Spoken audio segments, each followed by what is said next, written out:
Nancy, to me, he's acting like Elon Musk.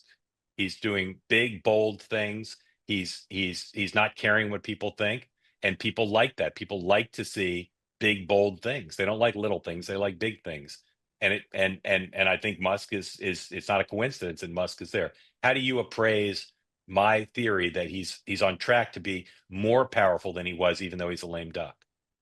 Well, it's interesting because even people that have been super MAGA, I mean, some of them love sort of the showmanship and, the chaos and the circus, but a lot of them really don't. I mean, you'll hear a lot of people that are super Trump fans that are like, I'd rather, like, I don't really need his tweets a lot. He is showing, I don't know if I would call it a different, I guess it is a different kind of discipline. And he's just giving us a fire hose of potential candidates without him having to sort of like get in front of the camera all the time and talk them up. I will say, and I don't know if this is germane exactly, but I'm sure we'll get around to it. I've been speaking to some people, obviously that can't speak on the record yet, including some of them that are potentially up for positions. And I was told somewhat reliably that he's going to gut what is there now down to the fourth layer. Like everybody is going to be gone because he did not have a good time last go around. I got a quote from a reporter who was there during the 2016 transition, and she asked him at one point, like, what he might have done differently. And it's like, well, it took me a little while to figure out the good guys from the idiots. And that people were not carrying out what he wanted. I think he's going to change that now if he can. And Yep. I think the quietude is maybe part of that. Awesome points. Alex. Well, to add to that, I think that's exactly right. And it's not just that I think not only did he not have a good time last time, um, everybody starts the Trump story at chapter 2.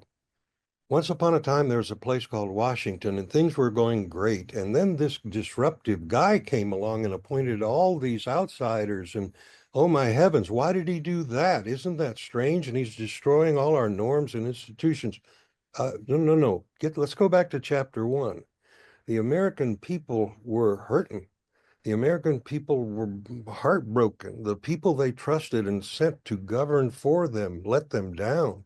And not only that, not only forgot about them, but disrespected them and what they had contributed to their country and abandoned them and their dreams. And then we get to chapter 2. And now I think he believes he's only got 2 years to make these big changes. He Yeah. doesn't know what's going to happen in the midterm.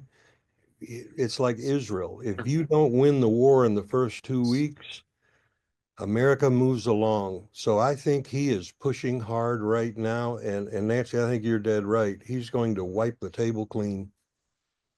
All right. So I'm going to ask you guys. Go ahead, Nancy. Go ahead. I was going to say, something else, and this is pretty obvious.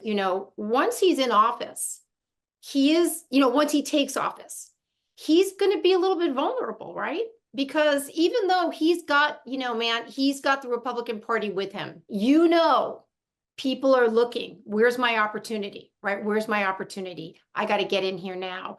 Are they going to be as amenable to doing everything he says? So I think, Alex, your 2-year clock is correct, because he doesn't really have 4 years, does he? Because 2 years from now, the next person that's going to be running is going to be running, and they're going to want to have made their mark and made sure that they, did the right thing now. So yeah, it's interesting.